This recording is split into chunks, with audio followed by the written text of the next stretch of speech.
Stop doing the things that you know are wrong that you could stop doing. Right? So it's a fairly limited attempt. First of all, we're not going to say that you know what the good is or what the truth is in any ultimate sense. But we will presume that there are things that you're doing that for one reason or another you know are not in your best interests. There's something about them that you just know you should stop. They're kind of self-evident to you. Other things you're going to be doubtful about. You're not going to know which way is up and which way is down. But there are things that you're doing that you know you shouldn't do. Now, some of those you won't stop doing for whatever reason. You don't have the discipline, or maybe there's a secondary payoff, or you don't believe it's necessary, or it's too much of a sacrifice, or you're angry or resentful or afraid. Who knows? So forget about those for now. But there's another subset that you could stop doing. It might be a little thing. Well, that's fine. Stop doing it and see what happens. And what'll happen is your vision will clear a little bit. And then something else will pop up in your field of apprehension that you will also know you should stop doing, and that you could stop doing, because you've strengthened yourself a bit by stopping doing the particular stupid thing that you were doing before. That just puts you together a little bit more.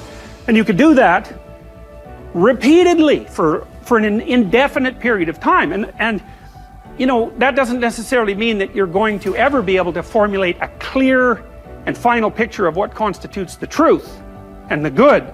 But it does mean that you'll be able to continually move away from what's untruth and what's bad. And you know, that's not a bad start. Make a damn schedule and stick to it. Okay, so what's the rule with the schedule? It's not a bloody prison. That's the first thing that people do wrong. They say, well, I don't like to follow a schedule. It's like, well, what kind of schedule are you setting up? Well, I have to do this, then I have to do this, then I have to do this, you know, and then I just go play video games, because who wants to do all these things that I have to do? It's like, wrong. Set the damn schedule up so that you have the day you want. That's the trick. It's like, okay, I've got tomorrow. If I was going to set it up so it was the best possible day I could have, practically speaking, what would it look like? Well, then you schedule that. And obviously there's a bit of responsibility that's going to go along with that, because if you have any sense, one of the things that you're going to insist upon is that at the end of the day, you're not in worse shape than you were than at the beginning of the day, right? Because that's a stupid day. If you have a bunch of those in a row, you just dig, you know, you dig yourself a hole and then you bury yourself in it. It's like, sorry, that's just not a good strategy. It's a bad strategy. So maybe 20% of your day has to be responsibility and obligation, or maybe it's more than that, depending on how far behind you are. But even that, you can ask yourself, okay, well, I've got these responsibilities. I have to schedule the damn things in. What's the right ratio of responsibility to reward? And you can ask yourself that, just like you'd negotiate with someone who is working for you. It's like, okay, you got to work tomorrow. Okay, so I want you to work tomorrow. And you might say, okay, well, what are you going to do for me that makes it likely that I'll work for you? Well, you could ask yourself that, you know. So maybe you do an hour of responsibility and then you play a video game for 15 minutes. I don't know, whatever turns your crank, man. But, you know, you have to negotiate with yourself and not tyrannize yourself. Like you're negotiating with someone that you care for, that you would like to be productive and have a good life. And that's how you make the schedule. It's like, and then you look at the day and you think, well, if I had that day, that'd be good. Great.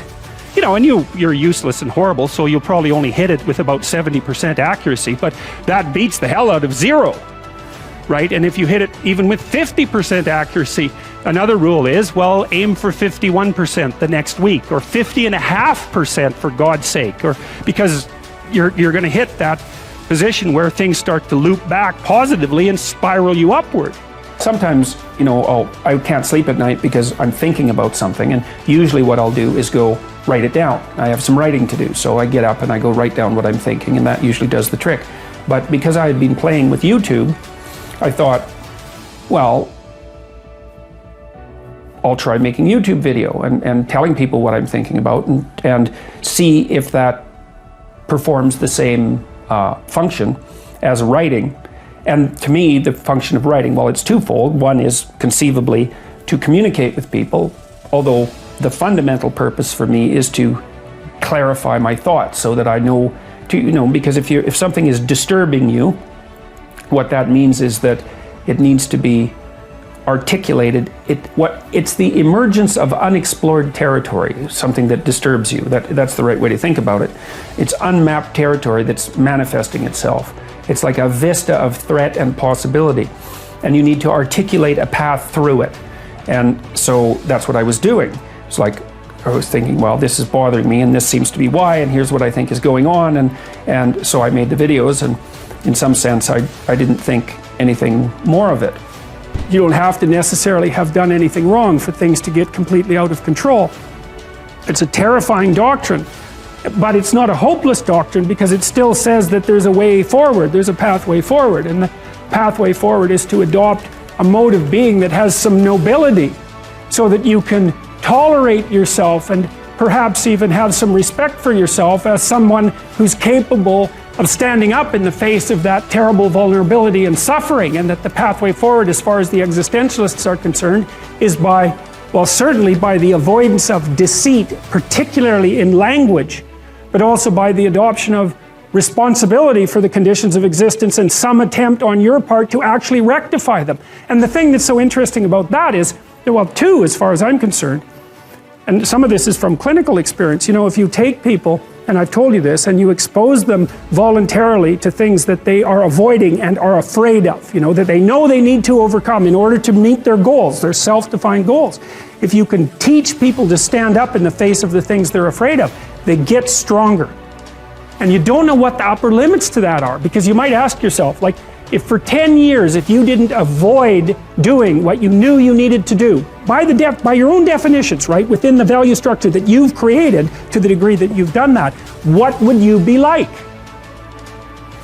Well, you know, there are remarkable people who come into the world from time to time, and there are people who do find out over decades-long periods what they could be like if they were who they were, if they spoke their being forward.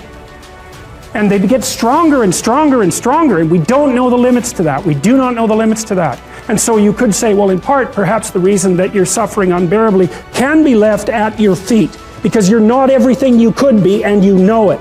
And of course, that's a terrible thing to admit, and it's a terrible thing to consider, but there's real promise in it, right? Because it means that perhaps there's another way that you could look at the world, and another way that you could act in the world, so what it would reflect back to you would be much better than what it reflects back to you now. My experience is with people that we're probably running at about 51% of our capacity. Something, I mean, you can think about this yourselves. I often ask undergraduates how many hours a day you waste, or how many hours a week you waste, and the classic answer is something like 4 to 6 hours a day. You know, inefficient studying, watching things on YouTube that not only do you not want to watch, that you don't even care about, that make you feel horrible about watching after you're done. That's probably 4 hours right there.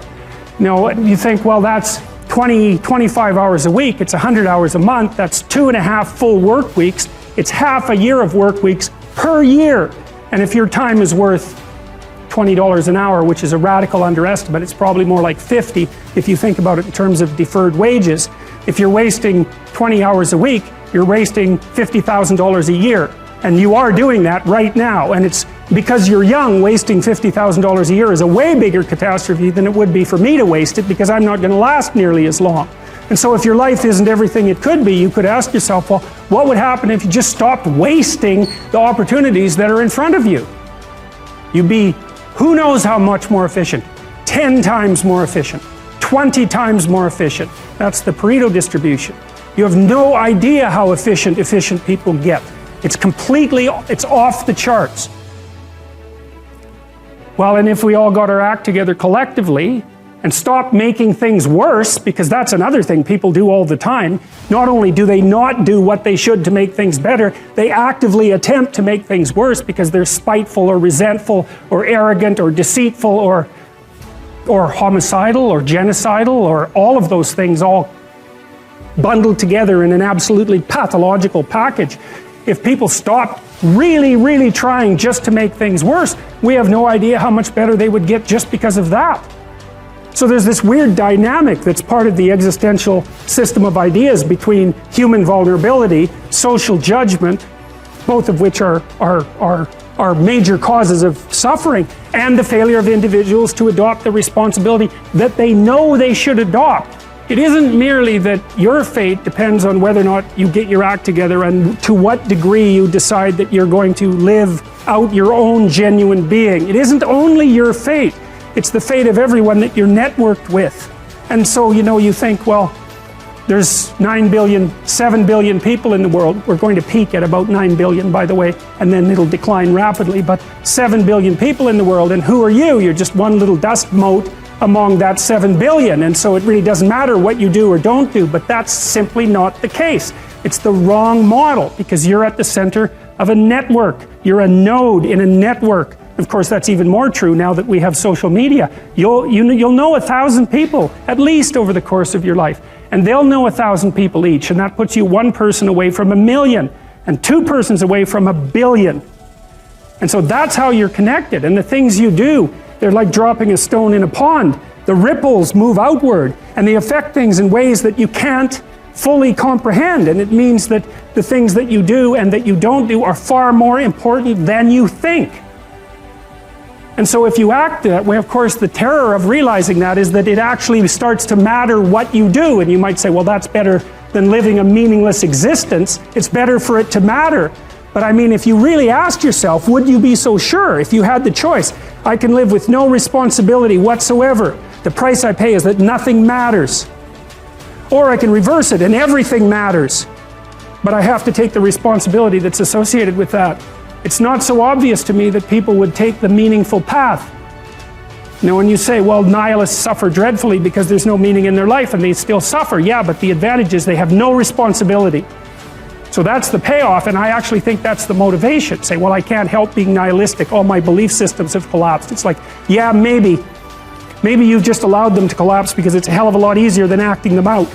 And the price you pay is some meaningless suffering, but you can always whine about that and people will feel sorry for you, and you have the option of taking the pathway of the martyr, so that's a pretty good deal, all things considered, especially when the alternative is to bear your burden properly and to live forthrightly in the world. Well, what Solzhenitsyn figured out, and so many people in the 20th century, it's not just him, even though he's the best example, is that if you live a pathological life, you pathologize your society. And if enough people do that, then it's hell. Really, really. And you can read the Gulag Archipelago if you have the fortitude to do that, and you'll see exactly what hell is like. And then you can decide if that's a place you'd like to visit, or even more importantly, if it's a place you'd like to visit and take all your family and friends. Because that's what happened in the 20th century.